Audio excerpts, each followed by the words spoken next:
Mission शक्ति cafe उद्घाटित। जाजपुर जिला बर्चना ठारे मिशन शक्ति काफे आज विधायक अमर प्रसाद शतपथी द्वारा उद्घाटित हो जाइछि। बर्जना ब्लॉक रे वीडियो रविंद्र कुमार प्रधान जोगदेवा परठारु मिशन शक्ति काफे करिबा पई निजर परिकल्पना को साकार रूप देबा पई मिशन शक्ति महिला मानकु परामर्श देई आस्तुले, जहा आज वास्तव रूप नैछि। एही काफेर उद्घाटक भावे विधायक अमर प्रसाद शतपथी जोग दैथिबा बेले जिला परिषद सभ्य अरविंद सामल, जतीन्द्र प्रसाद नायक, पंचायत समिति अध्यक्ष मिनती सेनापति, पंचायत समिति उपाध्यक्ष विभास चंद्र नंद, बर्जना सरपंच राजलक्ष्मी महांती, चंडीतल सरपंच सागरिका बिहारी, धानमंडल सरपंच नवदीप नायक, मंडल उन्नयन अधिकारी रविंद्र कुमार प्रधान और मिशन शक्ति कार्यालय समस्त अधिकारी उपस्थित थिले। आपको नया ओडिशा न्यूज को स्वागत। आम बर्तमान पहुंचु जाजपुर जिलार बर्चना ब्लॉक मिशन शक्ति काफे ठारे। आज बहु प्रतीक्षित मिशन शक्ति काफे उद्घाटन होगा जाऊँगी। साथी बापी को कही अनुरोध करी देखेबे मिशन शक्ति काफेर स्थिति कौन रही।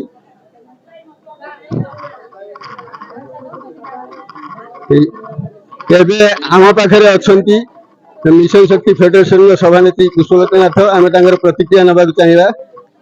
मैडम आपण नाम ओडिशा चैनल को स्वागत। कौन कहे मिशन शक्ति काफे जो है आम मिशन शक्ति महिला माने किपरि स्वावलंबी हो पारे? आपण माने जानिथिबे ओडिसा रे एसएचजी मां माने केते आगे रे अछंती। ए जो मिशन शक्ति काफे आम बड़चना रे उद्घाटन होउची, प्रथम तो आमर सबु एसएचजी मां मानक तरफ माननीय मुख्यमंत्री नवीन पटनायक को बहुत बहुत धन्यवाद। आमर संपादिका जी एसएचजी संपादिका जी अछंती सुजाता मैडम, तांको भी बहुत बहुत धन्यवाद।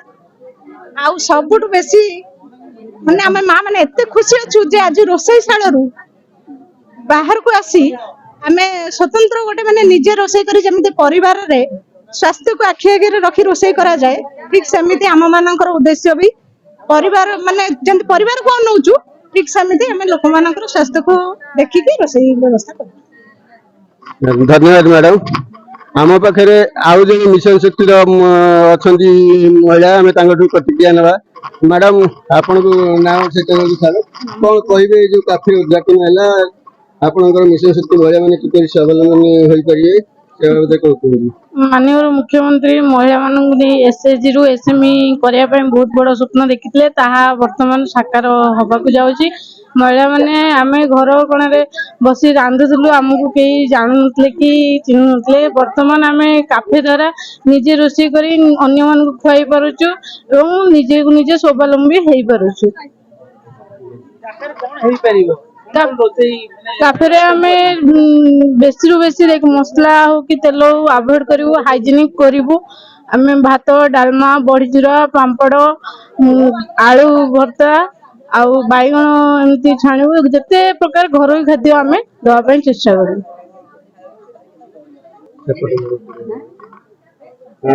मैडम आपन नाम ओडिशा चैनल को स्वागत। एठार जो आज मिशन शक्ति काफे उद्घाटन होउची, कौन से विषय कहबे? मो ना प्रमिला प्रताप, मो एई बड़चना स्वयं सहायक आमे रहीचु समस्ते। तेणु मिशन शक्ति काफे जो उद्घाटन है या अति आनंदर कथा। नवीन पटनायक ये जो पदक्षेप यह अत्यंत पदक्षेप अत्यंत स्वागत योग्य।